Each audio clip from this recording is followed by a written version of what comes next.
Meus queridos, como é bom estarmos aqui novamente nesse 28º domingo do tempo comum para eu e você refletirmos juntos sobre o evangelho proposto pela liturgia deste final de semana, deste dia do Senhor, deste domingo. Proclamação do evangelho de Jesus Cristo segundo Marcos. Naquele tempo, quando Jesus saiu a caminhar, veio alguém correndo, ajoelhou-se diante dele e perguntou: Bom mestre, que devo fazer para ganhar a vida eterna? Jesus disse: Por que me chamas de bom? Só Deus é bom e mais ninguém. Tu conheces os mandamentos.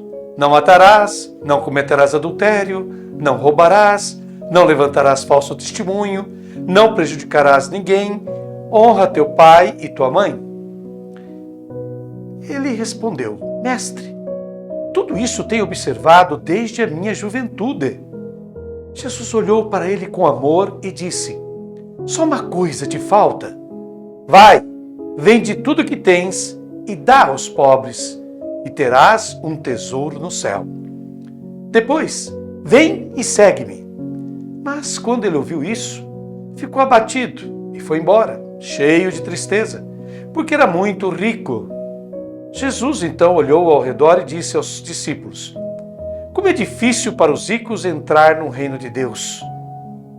Os discípulos se admiravam com estas palavras, mas ele disse de novo: Meus filhos, como é difícil entrar no reino de Deus.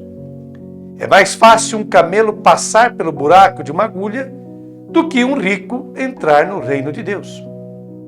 Eles ficaram muito espantados ao ouvirem isso e perguntavam uns aos outros: Então, quem pode ser salvo? Jesus olhou para eles e disse: Para os homens isso é impossível, mas não para Deus. Para Deus tudo é possível. Palavra da salvação.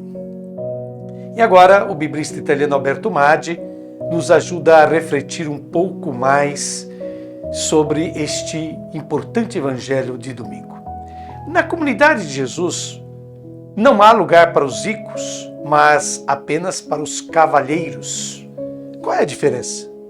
O rico é aquele que tem e guarda para si. O cavalheiro é aquele que, mesmo que tenha pouco, dá e compartilha com os outros. Nos evangelhos, os ricos são apresentados como doentes terminais, com egoísmo, para os quais não há esperança de salvação. Vamos ver o retrato impiedoso que o evangelista Marcos nos faz no 10º capítulo do seu evangelho, versículos 17 em diante, que acabamos de ler. Comecemos então pela primeira parte do versículo 17, quando Marcos afirma assim: Quando Jesus saiu a caminhar, veio alguém correndo, ajoelhou-se diante dele. Fecha aspas. Ora, Jesus estava indo pela estrada. Aqui o evangelista já nos dá uma chave de compreensão, porque a estrada no evangelho é sempre lugar da semeadura infrutífera. Lembram-se da parábola do semeador? É onde a semente foi semeada, mas aí os pássaros vieram imediatamente e a levaram. Por isso, o evangelista já nos avisa: olha que nesta história a semeadura de Jesus será infrutífera, ou seja, não dará resultado. O personagem que se apresenta a Jesus aqui é anônimo. Tem evangelho que fala que se tratava de um jovem, mas aqui Marcos não explicita, não nos dá mais informações. É anônimo. E quando é anônimo, significa que pode ser qualquer rico, qualquer pessoa. Mas o evangelista nos apresenta como aquele que corre. No Oriente, nunca se corre. Correr é desonroso. Até agora, neste evangelho, só uma pessoa correu, o endemoniado.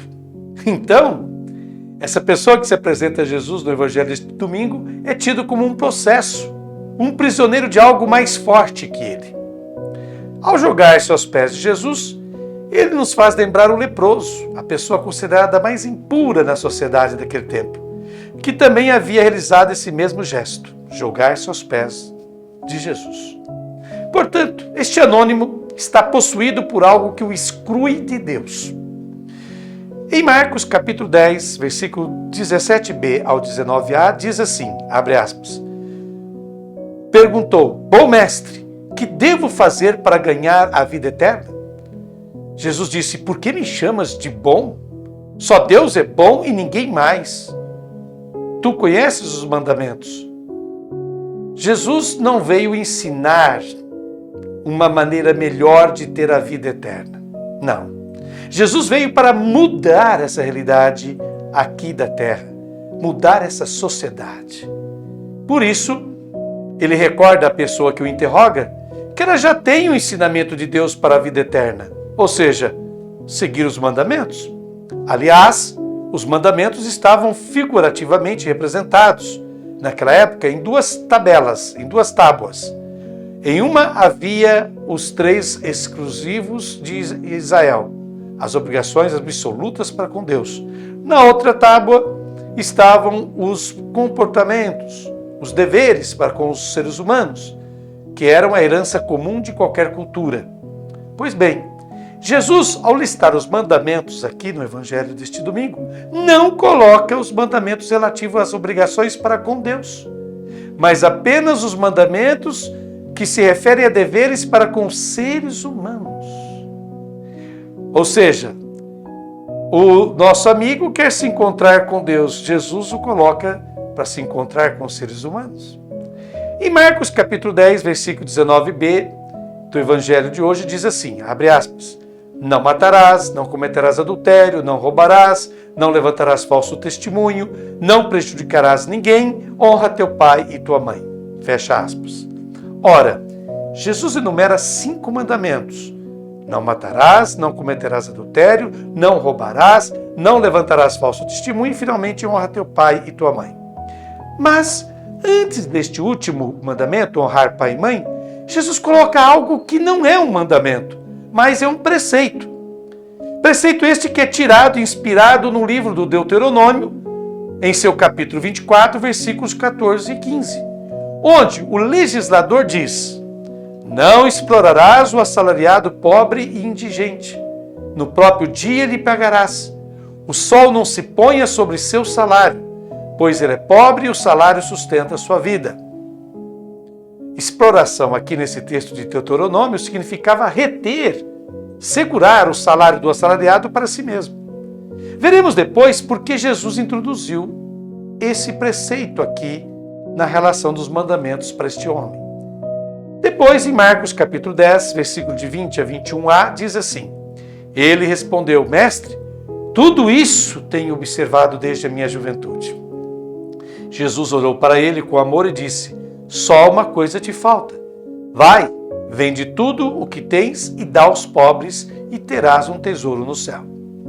No texto original grego, vemos que o indivíduo enche a boca para dizer que tem cumprido todos esses mandamentos que Jesus lhe disse desde que era jovem. Na verdade, em grego, ele usa a expressão tautapanta, tudo isso. Sente-se que enche a boca. Então, Jesus lhe fixa o olhar, o que significa entrar nas profundezas da pessoa. Jesus penetra no interior deste homem e o olhar de Jesus está sempre acompanhado de amor. Ele olha com ternura, com amor para este homem e ele lhe diz, falta-te um. Literalmente, Jesus fala assim, falta-te um, falta para ti um. Isto é, falta-lhe praticamente tudo. Por quê? E aqui o evangelista faz uma sequência de 3 verbos imperativos. Vai, vende e dá. E o tesouro no céu é aquele que não é consumido e tem valor perene, enquanto os tesouros da terra podem ser expostos a muitas pessoas ricas. Continuando o Evangelho, Marcos, no capítulo 10, que estamos lendo, versículo 21b a 22, diz assim, depois vem e segue-me. Mas, quando ele ouviu isso, ficou abatido e foi embora cheio de tristeza, porque era muito rico. Então, Jesus adiciona um convite a este homem que o procura. Venha atrás de mim e siga-me. Aquela pessoa tinha ido até Jesus para ter mais algumas regras, alguns preceitos, para ter certeza de ter a vida eterna. E Jesus o surpreendeu, porque Jesus o convidou a dar mais, não ter mais. Ele foi até Jesus angustiado. E não lhe fez bem encontrar Jesus porque ele voltou angustiado novamente. Qual é o motivo? Na verdade, ele possuía muitos bens. Então a lição que o evangelista nos dá é que se possui apenas o que se dá. O que se retém não se possui, mas se é possuído. Vou repetir que isso é muito forte. É a grande mensagem que este evangelho de hoje está nos deixando. Alguém possui apenas o que se dá. O que se retém consigo não se possui, mas se é possuído por essas coisas. É por isso que o evangelista o apresentou mais impuro que o leproso e mais possesso do que o endemoniado. Jesus conseguiu libertar o possuído, conseguiu purificar o leproso, mas nada pôde fazer com o rico. Marcos, continuando o evangelho de hoje, no capítulo 10, versículo de 23 a 24, diz assim: Jesus então olhou ao redor e disse aos discípulos: como é difícil para os ricos entrar no reino de Deus. Os discípulos se admiravam com essas palavras, mas ele disse de novo: meus filhos, como é difícil entrar no reino de Deus. Na realidade, os ricos são possuídos pelas riquezas. Por isso é tão difícil entrarem no reino de Deus. Esta é a comunidade do reino, onde não se acumula para si, mas tudo é generosamente compartilhado com os outros. Os discípulos ficaram desconcertados com suas palavras, porque uma vez que um rico pode entrar na comunidade, porém, na condição de livrar-se de tudo que tem, surge um alarme para os discípulos: como vivemos? Mas Jesus, com muita ternura, chamando-os de filhinhos, reafirma o quanto é difícil para os ricos, pois está se referindo a eles, entrarem no reino de Deus. Em Marcos capítulo 10, versículo 25, Jesus diz assim: é mais fácil um camelo passar pelo buraco de uma agulha do que um rico entrar no reino de Deus. E aqui Jesus faz uma comparação que é típica da muito imaginativa cultura do Oriente. Porque o camelo era o maior animal conhecido naquela cultura. Não tinha elefantes ali, era o camelo, era o maior animal. E o buraco de uma agulha era a menor abertura que existia. Então, ao unir o camelo com o buraco da agulha, Jesus está dizendo que é praticamente impossível. Ele não diz que é difícil, é praticamente impossível para um rico entrar no reino de Deus. Porque o rico teria que se livrar de suas riquezas.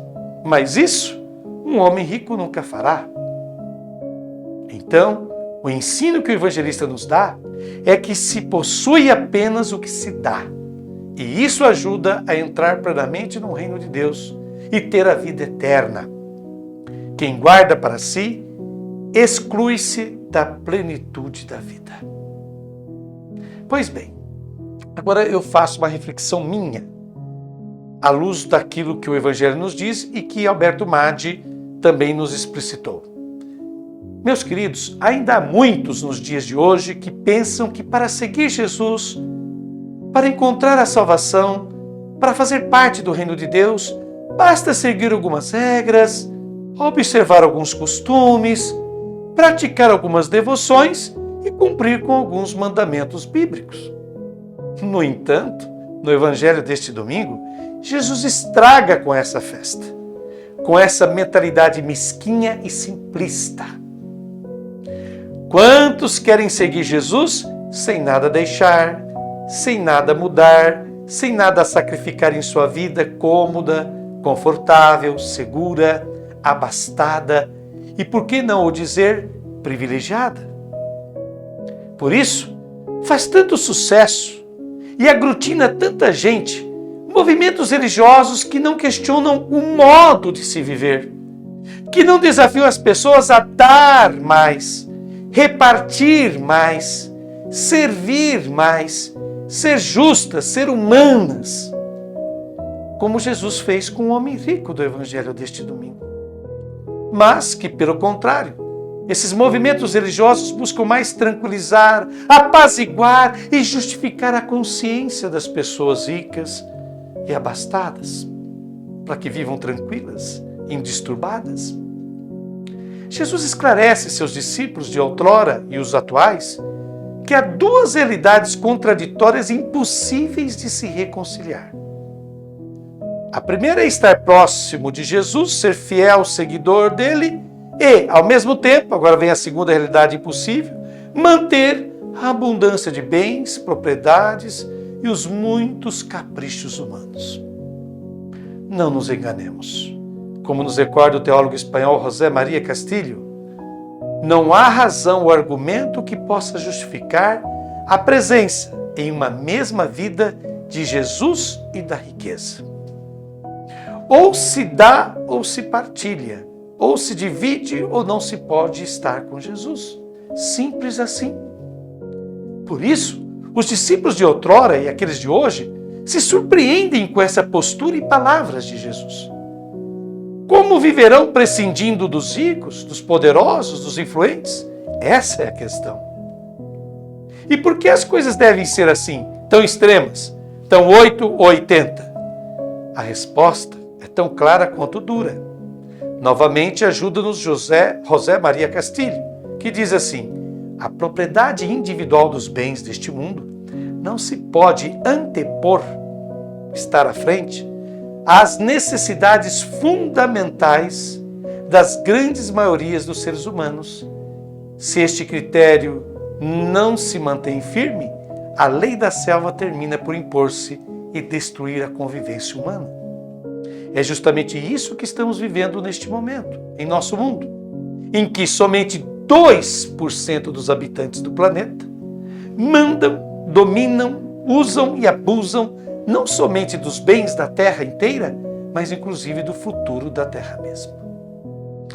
Então, diante dessa realidade, eu proponho agora a vocês uma oração de Santa Teresa de Jesus, uma bonita oração que diz assim, e você poderá nos acompanhar, pois vai aparecê-la aí na sua tela. O que é que nos desvia de te procurar, ó Senhor, como noiva nas ruas e praças? Ah, tudo é ilusão no mundo, se não nos ajuda a fazer isso.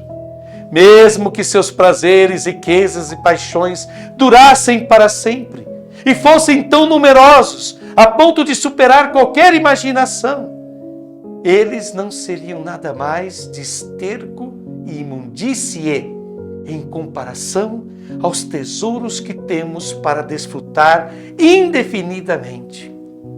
No entanto, nem mesmo estes podem suportar a comparação de possuí-lo. Senhor de todos os tesouros do céu e da terra. Amém.